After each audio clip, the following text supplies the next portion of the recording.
That was an abrupt stop.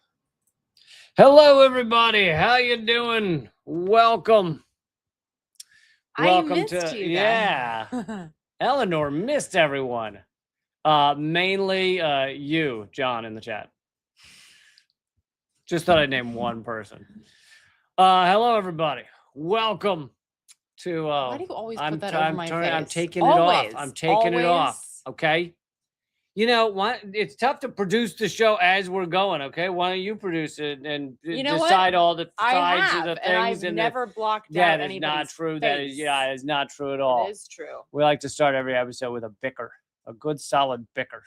He doesn't know how to run this shite without sticking a bunch of comments on my face. That's it. Comments coming back, just for that. You better be careful. I'm going to show them the entire setup here with the. I'm going to push your screen back so they just all of a sudden get a good, nice view of the world beyond. So your threat is to shit on the show that you also co-host. My thing is, I don't care about showing people behind the curtain. Your thing is you don't care about the show. I don't care about showing people behind the curtain. I think you deserve to see it. I don't care about showing people under my skirt. I think you deserve to see the gas meter that's behind our heads right now. Oh, they definitely deserve to see the gas meter. Anyway, let's move on. I think at some point people might want to hear about like geopolitics and the such. So, which is related to gas meters. We're gonna do that. Hello, everybody. Welcome. Yeah, we got a lot to get to, and I'm not even gonna do the hype. We're just gonna go. We're gonna start off with the fact that this is actually last month was the largest number murdered by Israel in Gaza in 2026. July was. So these numbers are not going down, they're going up. And it's amazing that we have essentially, I don't mean you and me, but I mean humanity, seems to be forgetting about Gaza while it is just an ongoing genocide. And like, it amazes me that they have done such a good job of like, I don't know about normalizing, but just like making it that this is, we've just seen Israel murder people in Gaza every day, all day for 3 years, that people just ho-hum. Just genocide. In July, there were 152 people killed in Israeli attacks, killed by Israelis, from Jewish Voice for Peace, by the way.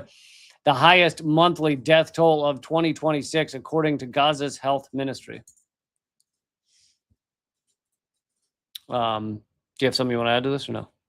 Yeah. So, Dropsite News reported that Israel destroyed 2 medicine warehouses in Deir el-Balah, which included critical supplies and dialysis equipment. The strike also damaged tents where families were sheltering. Strikes in Gaza City killed at least 18. And the surge in strikes typically happens right around talks going well as talks with Israel or the US can go, right? So, as Dropsite News reports, the surge in Israeli attacks came in the wake of a deal with Hamas, which, by the way, Hamas announced earlier last month in July that they would step down if certain things were, if certain agreements were made, basically to prove that this has nothing to do with Hamas, and which anybody with half a brain knows, but of course that wouldn't be world leaders or the international justice system as it stands or lays down.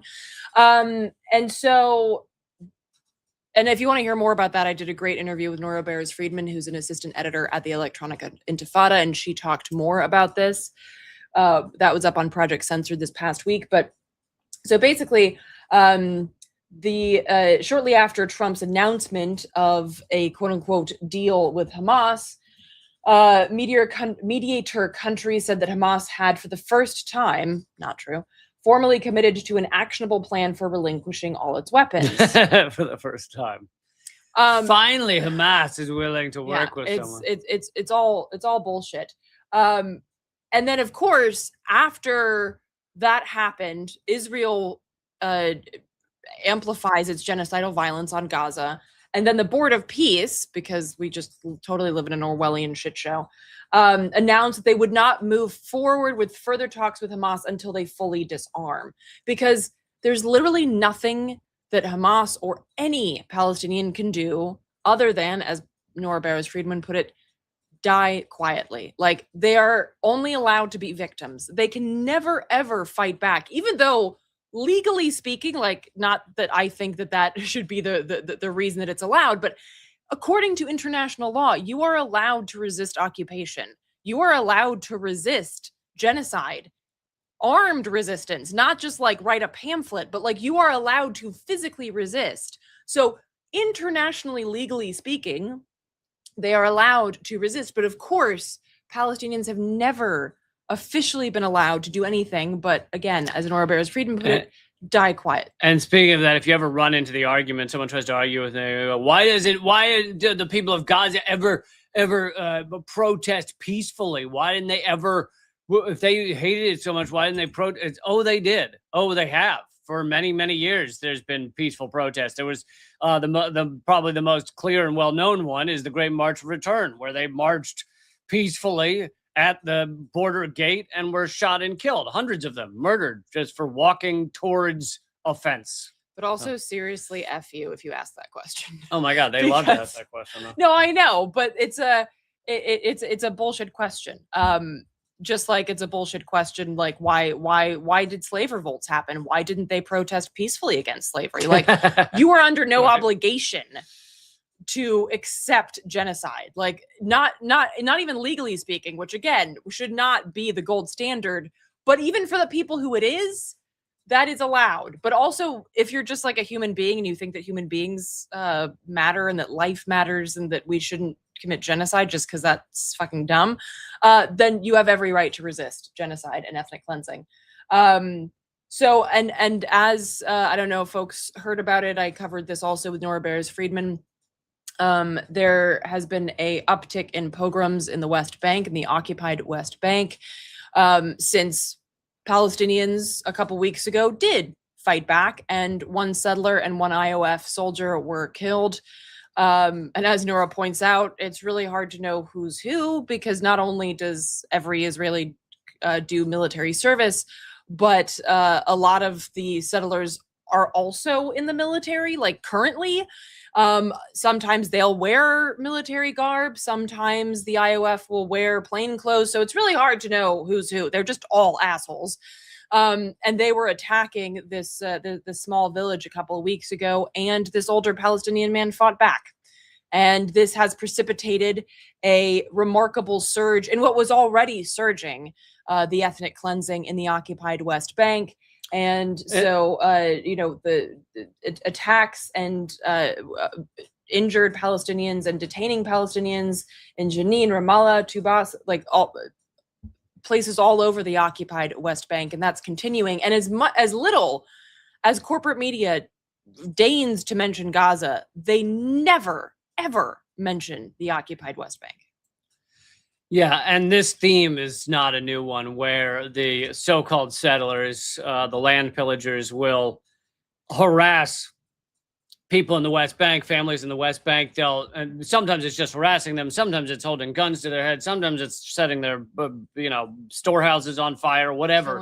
Killing their animals. And then if any of them fights back, well, that becomes the casus belli to then do a lot more, to then kill more, to arrest more, to steal farms.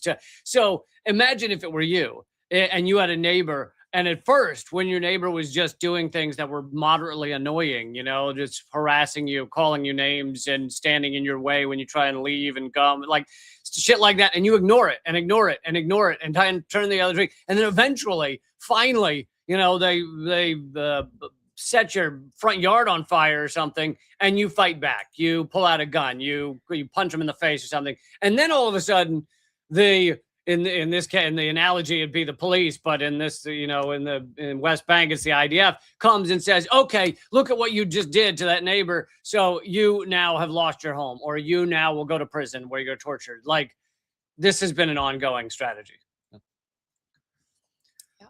Let's talk about Stephen Simler's article, which also is relates what's going on with Israel and the genocide of Gaza with the U.S. elections, the amount of money poured into U.S. elections that continues to be poured into U.S. elections. Yeah, this is from late July, but he has great, I'm not even a visual learner, y'all, but I really love his visuals. I'm not going to tell you guys how much Steven pays her to advertise him every week. Oh my God, I wish. No. Look, The I could big just money- like someone for The not. big money comes in from Steven Semler. Believe it or not, Lee, I can enjoy something without there being a capitalist incentive. I Like this cannot. tea, for instance. I cannot. I know. We're working on that.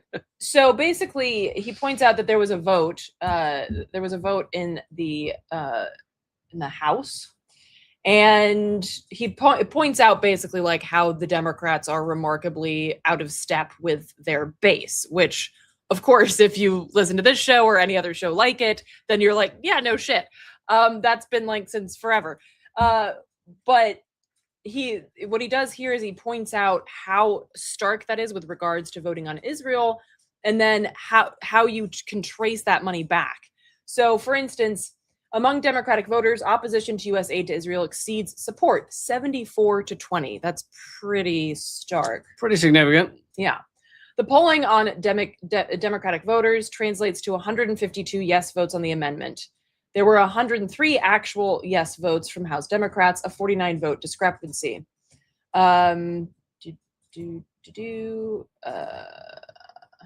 on. Okay. 98 House Democrats opposed the amendment. In doing so, they rejected a view held by 3 in 4 Democratic voters. And his point is that money explains why. So if you look at the Democrats who opposed cutting Israel aid, they got 3 times the amount of money from pro-Israel donors. So like AIPAC, for instance. And he has a nice little chart that shows you that discrepancy. So literally, I love me a chart. I do love that. Like, that's what I'm saying. He does good charts. So, and this is something that we've covered before, right? That Israel pours billions into, and Israeli interest groups like AIPAC pours billions into U.S. elections, but that's never called election meddling, right? That's totally fine. No, totally fine. As J.D. Vance said on Joe Rogan, yes, Israel's trying to manipulate the government, but that's just the norm, man. It's not a biggie. That's amazing. So, okay. Democrats who voted against the amendment accepted an average of 350,000. Those who voted in favor of cutting the aid received 115,000 on average. Altogether, $34 million in pro-Israel cash was behind the votes against cutting aid to Israel. $34 million. So again, like, and I know that Lee's mentioned this too, and I mentioned it quite frequently too. A 2014 study, Princeton study, told us what we kind of already inherently felt and knew, that we're not a democracy, never really have been at all. We are an oligarchy. The interests of the voters, the people who get to check a box, mean absolutely fuck all to the people running the country. The policy is made by the people who put money in the pockets of our representatives, because they're really their representatives, right? They are the representatives of the oligarchy. They serve and protect their interests, and the oligarchy is very Zionist.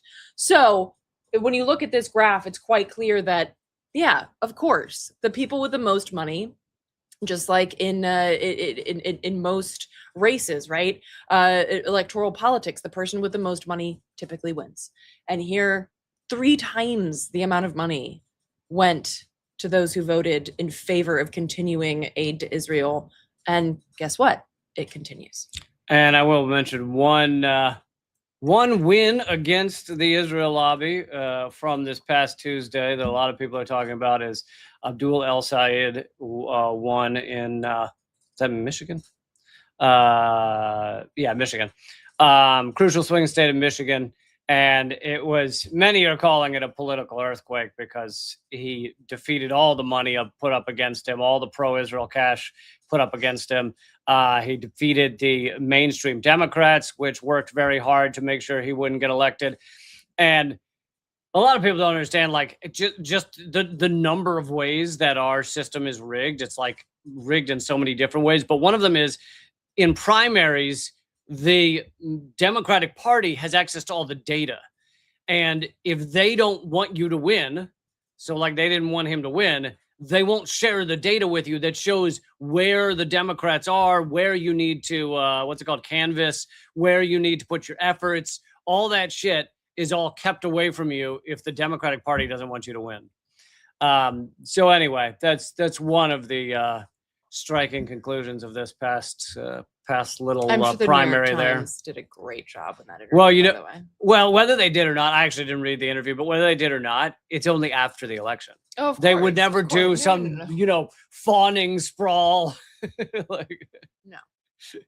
That had to wait till afterwards. See, hope they were hoping he'd lose, but he won. And all right, do you want to talk about explosive diarrhea first, or the myriad ways that the government is screwing the poor right now, and not just the poor, but the middle? You choose your adventure. I'll come along with you. My adventure for the moment's going to be diarrhea, I think. Okay, well then you're gonna have to do a scoot soon. It sounds like. Many of you know about the explosive diarrhea raging across the country. Well, we're getting some new information about it. So Taylor Farms, this is the company linked to the explosive diarrhea that's caused by the Cyclospora parasite. I don't know if I'm saying that right. I don't really give a shit. You actually said, I think you said Cyclospora correctly and said parasite wrong, which was an interesting development. Do you know that sometimes, like when I'm doing an interview and somebody has like somebody had a degree. This was most recently, somebody had a degree from like a French university, and I was like, I'm gonna fuck up the name of this university so bad.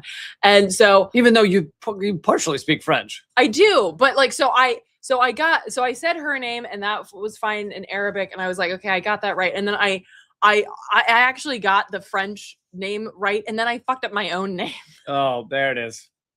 Because my brain was like, we cannot carry this on. So you're gonna trip on something, and it's gonna be the thing that sounds the most dumb for you to miss. Was it Eleanor or was it Goldfield? I fucked up my last name. I just stopped like halfway through. I was like, Eleanor Gold. Nope. Anyway, so you know what? If you practice just a few minutes a day, I'm gonna get my name right. Yeah. It's easy for you to say, Lee Camp. Your name is literally 2 effing syllables. Okay. 7 letters is pretty tough. I'll tell you that much. That's bullshit. Okay. So Taylor Farms is the company behind your explosive diarrhea. You're welcome. Turns out they're one of the biggest produce companies in the country. They make about $7 billion a year. Produce diarrhea is what they produce. Yeah. Make about $7 billion a year, and they use a few pennies of that to contract labor from the Arizona Department of Corrections. So, in other words, they use That's such a nice way to say that. Contract labor from corrections. I know. It's sweet. It sounds almost like a poem. They use forced labor for their lettuce picking at roughly $150 an hour. But contracting with a corrections people is not forced labor, he says knowingly. I was setting the stage for you, but you decided to take a drink of tea right as I was doing it. Sorry, I thought you were going to guess and yourself. Oh, okay. I can do it if you want me to. Okay. Our sketch comedy is not going as well as I'd be. I'm not a comedian. But of course, it is forced labor. People go, oh, they make $1 an hour, sometimes as much as $1 an hour. Sometimes it's 5 cents an hour, but whatever. It's not forced. They make a choice, and in fact, they can choose not to do that labor. They can choose to just sit in prison. That's not a choice. All right, the choice of whether to be tortured in a cell or get out of the cell to go do some kind of labor where you barely scrape by and make pennies that are useful to you so you can buy a fucking toothbrush or new underwear or shit from the prison store. That is forced labor. All right. I don't like, why do people make it only if there's a gun is it forced labor? Only if the guy has a knife to your throat is it forced labor. How about when you legit, like, it's like fucking hell and no ability to get a goddamn toothbrush or to make a phone call home? Like, that's forced labor. That's still forced labor. I don't care if you made 7 cents that hour. Like, well, and actually the issue with a lot of the forced labor is not only like the commissary and stuff like that everything costs money, but also you will be penalized if you don't do it. So, and for instance, there was a Truth Out article that I just found from May of this year that talks about Angola prison, which is perhaps one of the most infamous prisons in the U.S. down in Louisiana, where prisoners are put in solitary if they refuse to work on the farm line.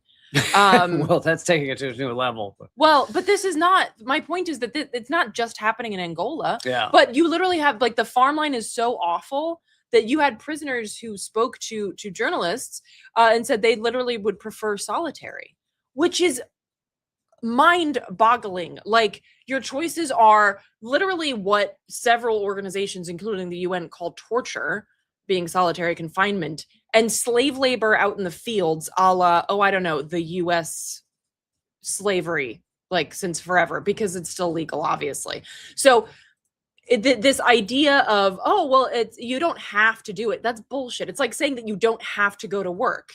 Okay, so I guess you just won't. I mean, like, there are a lot of us have bullshit jobs, right? You don't have to work, you could choose not to, sure, because I'll just fall back into the safety net that exists in this country. It's like the idea of things not being forced just because you're not being whipped or you're not being, Right. there's no gun to your head. That is a very purposefully narrow definition of the word forced, and they do that because they don't want you to realize that slavery is still legal. They don't want you to realize that you actually are forced to work bullshit jobs, that you live in a country where people where more black men are in jail than were slaves, and a lot of them are forced into slavery because their choices are either that or be in solitary confinement with no access to anything, including hygiene products and food and things like this. So the idea of forced being just that narrow historical definition is bullshit. Yeah. So all of that is to say that Taylor Farms is using this type of labor to pick lettuce and things at $1.50 an hour and giving everyone across the country a diarrhea parasite. In totally unrelated news, by the way, Taylor Farms donated $1 million to a far-right aligned super PAC just 6 days before the FDA loosened its food traceability rules. Those rules, by the way, are meant to prevent outbreaks. And last year, Doge cut the team tracking this specific parasite from 11 scientists to 3. Oh, really? Unrelated, though. I didn't know that part. Yep. Also, the fact that the lettuce has been exposed to feces-contaminated irrigation water, which is where this parasite probably came from. And it makes sense, because if you are the company that is willing to use forced labor where you're only paying $1.50 an hour, then you're also the company that's like, oh, no one's checking to see if there's feces on our lettuce, then go ahead and serve feces lettuce. Why would you not? Like, it's cheaper, it's easier, we don't have to wash it. Like, perfect. It's almost like in a system that never holds psychopaths accountable and actually gives them more power and uplifts them for being psychopaths. It's almost like you end up being ruled by psychopaths. It's weird. There could be something there. That's I don't know. weird, isn't it? Yeah. I see what you're saying there. It's almost like the system that promotes the psychopaths to the top of these corporations is also the same system that promotes them to the top of the government. Could be onto something there. I'm gonna keep investigating that. All right, let's get to various ways that we the Americans are being completely fucked while you have billionaires getting richer. Just a few days ago, over 4 million people are no longer receiving food. We call them food stamps often in this country, but food aid amid sweeping changes to SNAP benefits. And I feel like what's not going to be covered here, and that just kind of like falls by the wayside, 4 million people in the richest country on the planet were on food stamps, and that's just a portion, because obviously there are still some on it. 4 million people. 4 million. Okay.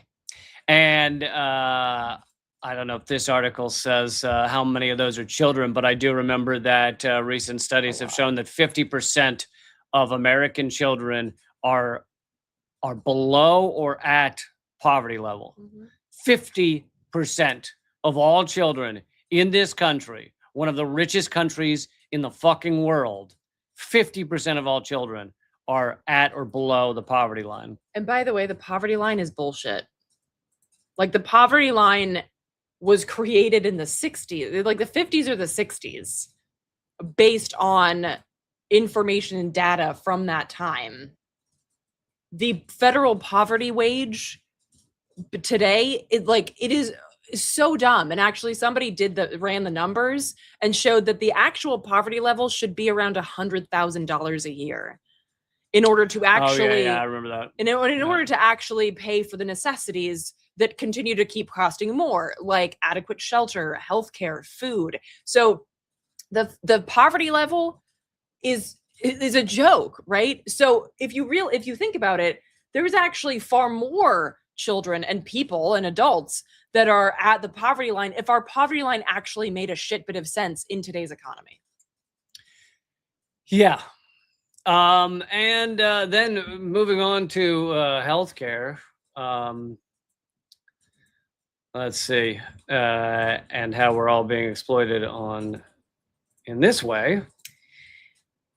That one? Taxpayer. Okay. Sorry, go ahead. Oh, sorry. No, you do. I was just going to read what's on the screen. So this is a new analysis by Popular Information, which shows that taxpayers spend about $2 billion annually on Medicaid for Amazon and Walmart employees. And they ran the numbers. Amazon and Walmart are two of the largest and most profitable companies in the country. Obviously, folks already knew that. They collectively generate $100 billion in profits, and that's only in 2025. But many of their employees qualify for Medicaid because their take-home pay hovers around or below the poverty line, which again is a bullshit line.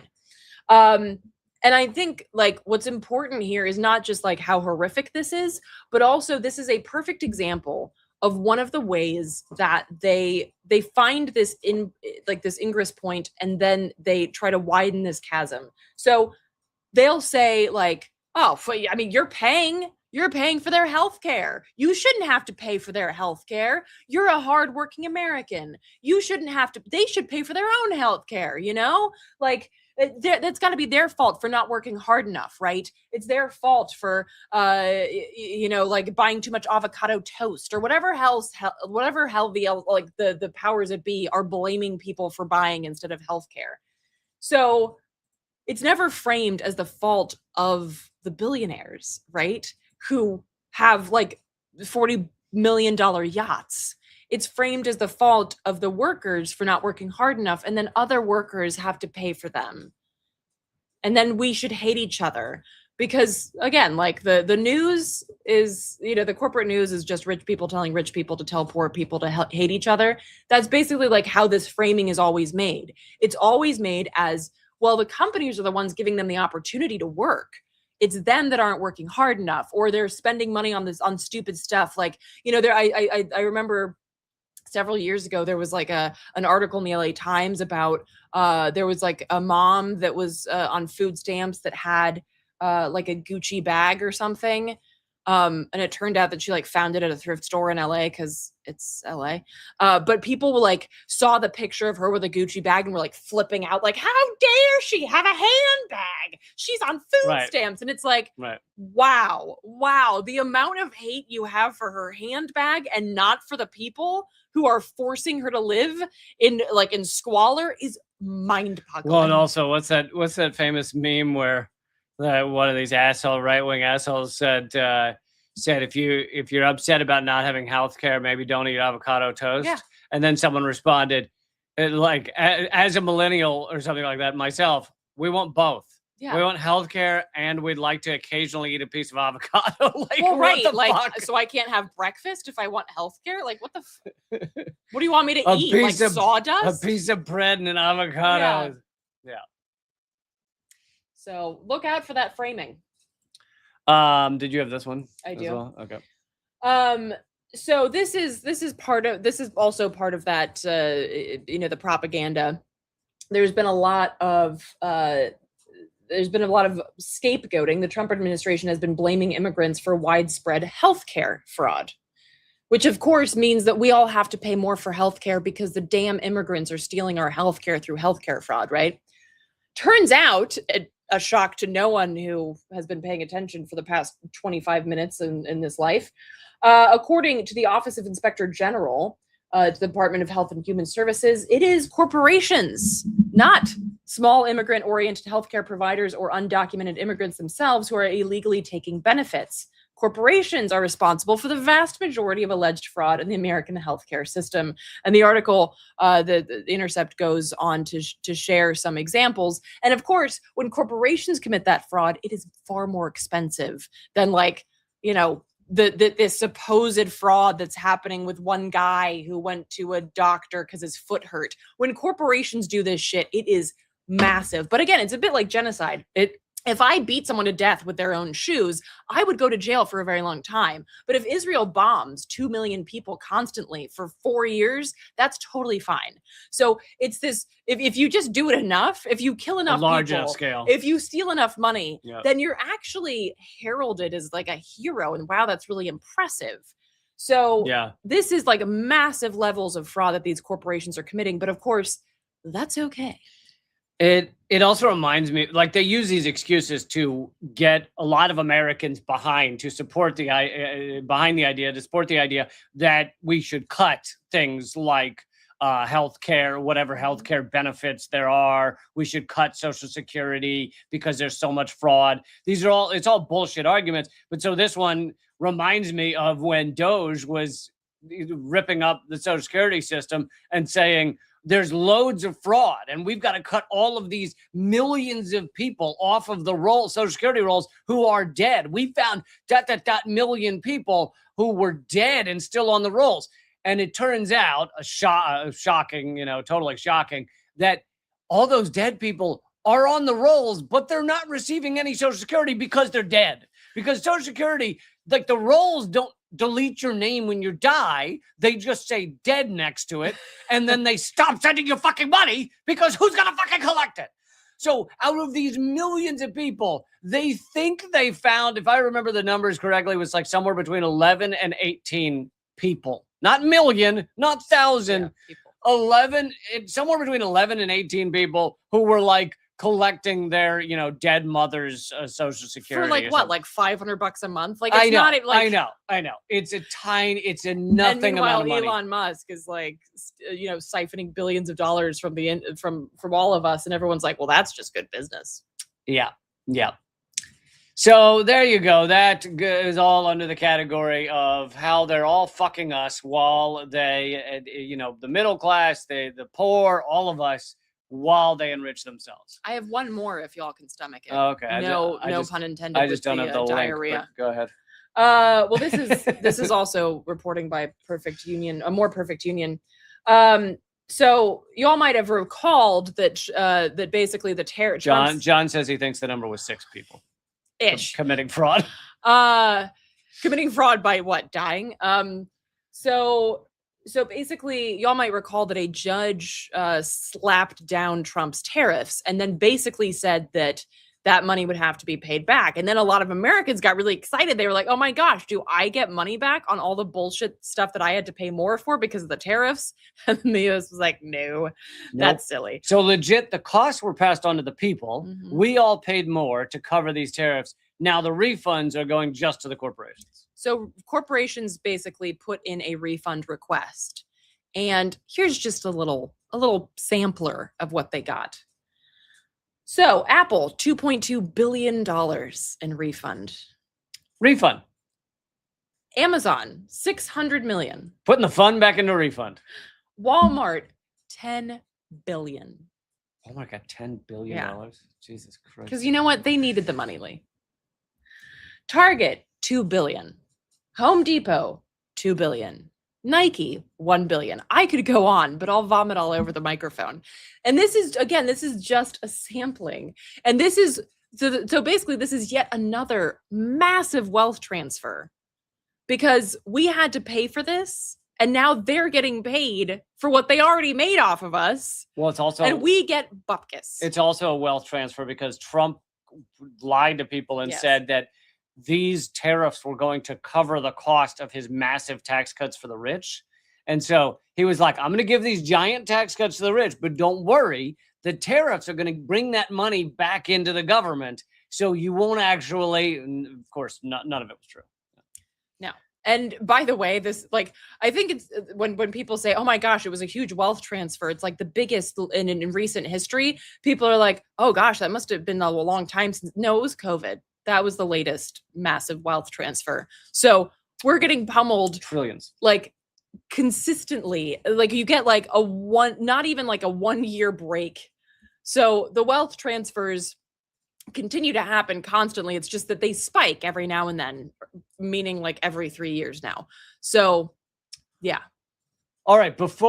Thank you, Nick, for saying you appreciate what we do. If you guys appreciate what we do, it would be amazing if you could subscribe to either my page or Eleanor's page for the whopping cost of it's usually about $7-8 a month. With buy us a beer a month. Mine is at. Or a glass of wine. That would be like 12 or 14 though. Today's prices. You know what? It depends. Just saying. So what you actually want people to throw you is half a glass of wine because it's $8. Oh, okay. You know what? There are some really. I'm not even going to get into this, but there are some really good cheap bottles of wine. Don't just go by price. All right, Auntie Eleanor. Look, I know my shit when it comes to wine. Do they sell T-shirts that say "bougie for the people"? Look, bougie for the people. I believe that everybody has a right to. Because wine started because of the people. You wouldn't have that shit if it was just some rich, douchey French king. Wine is for and by the people. Thank you. I'm sure the people drink more wine in just sheer population size than the rich do. But anyway, EleanorGoldfield.substack.com or realleecamp.substack.com or leecamp on Patreon, et cetera. All my links are at linktree.com/leecamp.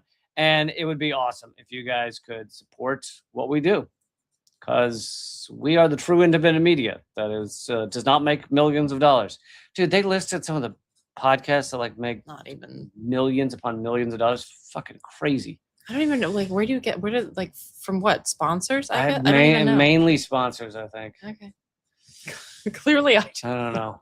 I have no idea. I have no idea where the money comes from. But okay. So let's keep going though. Let's get into some. Let's get into some ice. Speaking of money, ICE is spending some of your hard-earned money. Yeah. Which one are we doing first? This one. Okay. 14 million a day. So the Prison Policy Initiative, they do amazing work, by the way. So do check them out.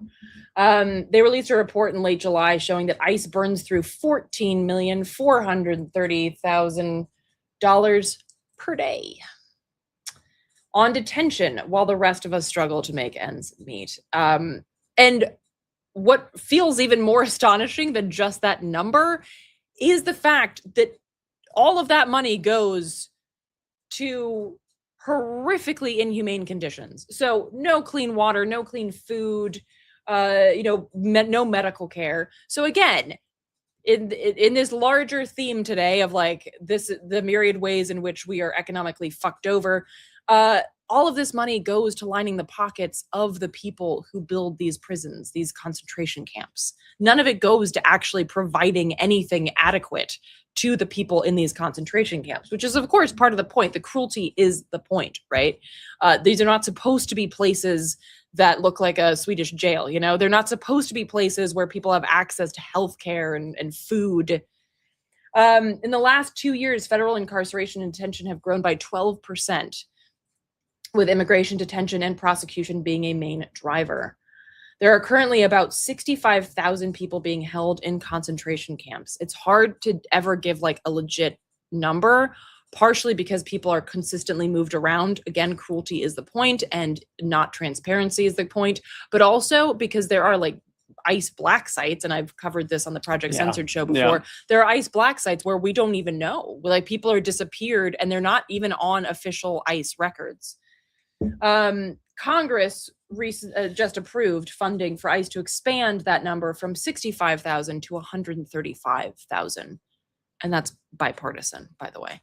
So, and another story that we're going to cover here about ICE, I talk more about how it's bipartisan, but this is absolutely insane. And this is also why it's so important to to fight these projects locally. If y'all haven't heard about Project Saltbox, they're actually out of Baltimore, but they cover a lot of the drives to purchase warehouses and things like that. They cover that information.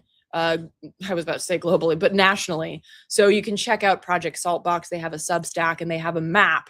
What does Saltbox mean? Well, you put salt on ice to make it disappear. So that's the I get it. I see what they did there. Okay. Take your time. Yeah. So yeah. So that's another T-shirt idea. We need to get pumping out T-shirts. Another T-shirt idea: assault ice. How about that? There? That's funny. Okay, I do actually like that. I do like a good one. There we go. All right. See what I did? See what I did there? See what I did there? Okay. Let's keep moving on to more about ice. Okay. The Texas Tribune, as far as I know, this did not bubble up to national media, but if folks That's just nothing. Well, nothing no, important. I meant like national alternative. Oh, national independent. But if it has, like, please let me know. The Texas Tribune reported that ICE is using children as bait to arrest relatives who come forward to take custody of migrant children in federal shelters. So the Office of Refugee Resettlement, Go. Excuse me. Sorry. You can read off of my sentence. Yeah. She's got to run for a second. The kid needs help for a moment. The Office of Refugee Resettlement, an entity that's supposed to help unaccompanied migrant children. Migrant children actually collaborates with ICE, sharing information on potential sponsors. The term unaccompanied is also a misnomer, one that I've covered on Project Censored. Eleanor's covered on Project Censored. Here's a quote. Most young kids are traveling with their parents or their family members. And I have seen this firsthand, where because of these policies, family members or parents decide to send their kids on alone. This is, and thank you, Ray, for supporting the show. This is a coerced family separation. I witnessed late last year, a mom said goodbye to her 2 teenage children in northern Mexico. They had been waiting for months. They hadn't gone to school in over a year. She was scared because of the security situation. She saw no hope in actually being able to do it legally. Her home was impossible to live in, and she said goodbye to her 2 children, and they crossed the border alone. I mean, like these people who are like, what kind of parents leave their kids? It's like parents who are who are in impossible situations, That's what kind of parents. This is not just parents just being like, yeah, fuck my kids. No, this is parents who think they're getting a better life for their children, and they're trying to secure a better life for their children because their situation is so bad. And as mentioned many times on this show, most of these people are coming from countries that the U.S. has worked to destroy, either economically or we've caused just endless political strife. So then the countries end up struggling in a lot of ways. It could be Venezuela, could be parts of Mexico, could be Guatemala, Honduras, Haiti. There are so many areas of the world that we have destroyed. And then guess what? People try and leave those areas to find a better life. And that's what they're doing. Hello. What did I miss? She's back. I did not just have explosive diarrhea. That was an explosive diarrhea situation. And we were actually, I was just talking to them about, recent Marvel movies and stuff. Yeah. Moment you left, that means, moment you left, we have abandoned all politics. Okay, so I heard you giving the spiel about destroying countries. And I just read that quote. So you did? Okay, good. Yeah. John Washington does great work. His book that I spoke to him about in 2024 is called The Case for Open Borders. It is amazing, not just like the research that he did to make that case beautifully and succinctly, but he writes so poetically. And he's done a lot of work organizing at the border. And so he has a lot of like firsthand experience that he throws in there. But yeah, another point that the article brings up is that available records suggest that during Trump's second term, roughly 100 people have been arrested and detained while coming forward to get children out of these federal shelters, so-called. Because I don't know if you already covered this, but they're not taken to like detention centers officially. They're taken to shelters, right? So it's a slightly different system. Also to make it sound nicer. Well, right. But like basically they're not as bad as concentration camps. Like they're a little bit better, the federal shelters, from what I understand. But they're still awful. And so roughly 100 people have been arrested going to pick up these unaccompanied, as Lee already covered, which is a misnomer, these unaccompanied minors. But there's no way of knowing how many people have just not come forward to get kids because they're afraid. So that means that these kids are stuck in these cages, feeling abandoned because they know that somebody could get them and isn't. They might not understand why, because a lot of these kids are, like under the age of 6. They're stuck there. Their mental, physical, and emotional health is deteriorating quickly. It probably wasn't great to begin with because they had to cross the border on their own with their parents or their caregivers, trying to get them across. And there's also no specific law in the US that dictates how long immigration officials can hold a child. Think about that. They could hold them indefinitely. They can keep a child imprisoned indefinitely. And so this is like, I think a lot of times we understandably focus on children who have been abducted by ICE and put into concentration camps. But we also have to understand that there's a larger ecosystem of kidnapping children, of keeping children in cages that isn't just that, right? And I'm not even getting into like juvie and shit like that. Like I'm talking about just immigration. And that is horrifying. And it's something that, again, doesn't get a lot of play because it's not part of the direct ICE kidnappings. And this is, again, only possible when you are ruled by psychopaths. Like only psychopaths. Because they achieve no benefit by destroying a child's life. It doesn't really... politically, the only thing they gain is that in their sick mind, they're like, well, maybe if we, imprison these children, people stop bringing their kids here. But they just do not give a shit. It's amazing how psychopathic they are. But I continue to promote psychopath test, front door of every government building and corporate boardroom, all of it. I don't think you'd have corporate boardrooms then. or really our like government. Or our government. I mean, it would all be gone. Technically have a government without psychopaths, but I don't think you can have a corporate boardroom without psychopaths. As a random quick palate cleanser, Can I show you a palate cleanser video? Sure. This is, for those of you listening to the podcast, this is someone interviewing a Trump supporter at a campaign stop, and I think it speaks for itself. Trump is the greatest president? Absolutely. I mean, You think he's the greatest president of all time?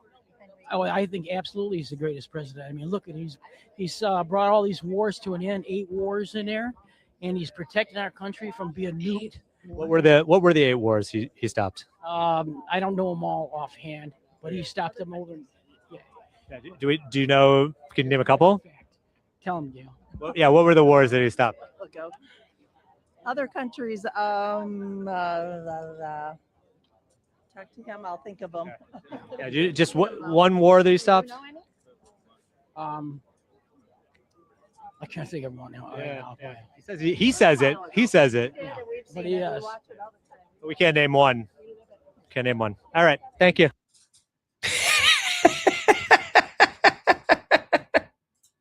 That's a little palate cleanser. I don't know if that's a palate cleanser. This is what we got going on. Angrier and sadder. Oh, sorry. I think that. Sorry, it makes me laugh, but I could see how it might make you angry and sadder. But we have different. He's the peace president. Oh, okay. Here's a kitten running. No, I'm kidding. I don't have the kitten queued up. You want me to Google kitten playing? No. No, ruined it. The moment's ruined. I sorry, I needed a palate cleanser. All right, you want to go to some good old book burning? Sure, digital book burning is in. I've been doing some more and more coverage on AI companies and the horror show, but yeah, this is interesting. Do you want to Lead it? lead? So AI companies, as you know, they're called large language models, which means they these massive data centers. The reason they need massive data centers is to analyze unbelievable amounts of data, of information, and they're like running out of information because guess what? Most of the information online is garbage. So what some of these companies have started doing is buying up antique books, feeding the information into their models to train them, and then destroying them at an incredible scale. So basically, one of them, there's a lawsuit that points out that Anthropic used a hydraulic-powered cutting machine to remove pages from books it procured from book resellers, and then scanned them using industrial-grade imaging equipment, and then they would destroy the books. And so I was wondering why they were destroying them, but in order to scan a book efficiently, they cut literally rip the pages out, cut and then every page they off, just, I mean, they just chuck the other, like they're not going to keep the hulls of these books. So basically, this process is taking advantage of a legal concept known as first sale doctrine, which allows a buyer to do what they want with a purchase without the original copyright holders say so, because we're capitalists. And since Anthropic was turning the original physical texts into digital ones, rather than redistributing them as new copies, a judge found this to be transformative. What? And therefore protected the use. What? Right. So like they're taking that content and they're not trying to resell it. They're using it, they're transforming it into their gobbling up of all, creativity and all things worth protecting in general. And so that's okay. It's protected. It's not a copyright infringement. Their protected speech is to shred speech. Yeah. It's protected for me to burn speech. So basically, and the reason that they're doing this is because AI, they want them to train on they literally want to siphon our creative juices. And so they want books that are pre-AI because they can be sure that nothing there was written by AI, right? And so physical books published before 2022 are structurally clean of modern poisoning tools.